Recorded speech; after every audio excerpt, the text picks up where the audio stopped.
Hey, what's going on, guys?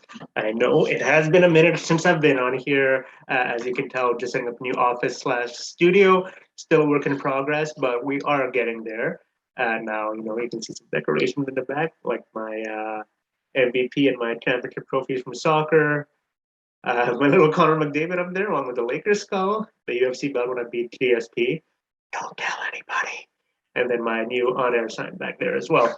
So, guys, today what we're going to be talking about is, you know, recently it came out that the inflation rate rose to 4.4%. That's like the highest it's ever been since 2003.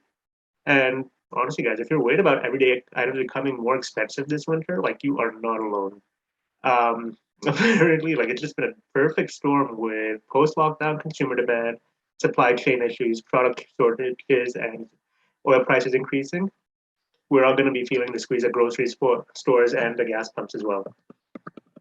So, with that inflation going high and getting higher and everything, like getting higher in price, like what can we do to reduce the effects on our day-to-day life?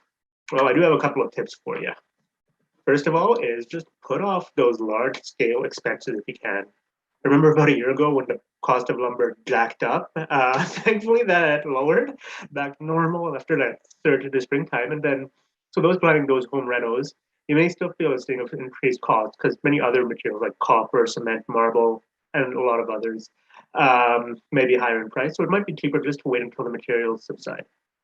Also, with post-lockdown life in Canada, it's led to an increase in new and used cars.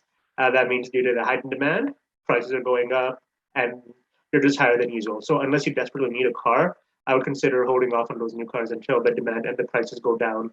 Also, with furniture, I know a couple of buddies of mine and family members, they've bought new homes and are moving in, and they're like trying to find the furniture, and there's just shortages everywhere. So either from the cost of the materials and then the demand being too high, that might raise up the prices as well. So try to put off those large scale expenses if you can. Next tip is saving on groceries. So according to Statistics Canada, food prices are already up just under 4% from last year. While many food items have seen a spike in price over the last year, the cost of meat has risen by almost 10%. That is insane, man. Like I love my protein, I love my meat.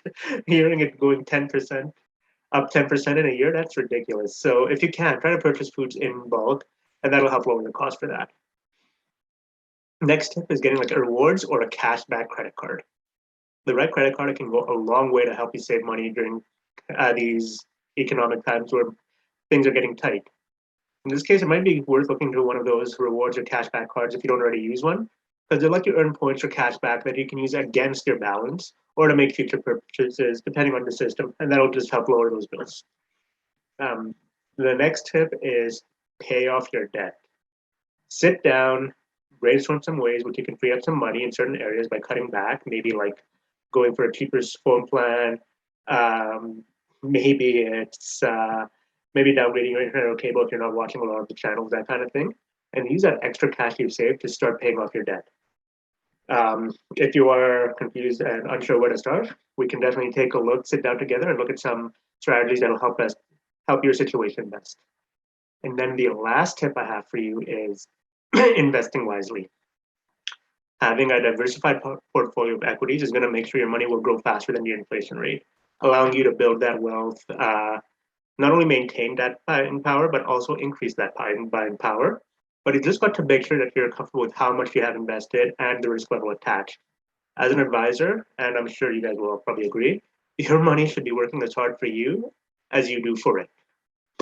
So, guys, those are just some tips I have to help you guys out managing these economic times where things are getting a lot higher in price and we might be feeling the squeeze. If you have any questions, always feel free to reach out to me at 780-932-7248. And with that, I hope you all have a great rest of your day, and I'll talk to you guys soon. Take care.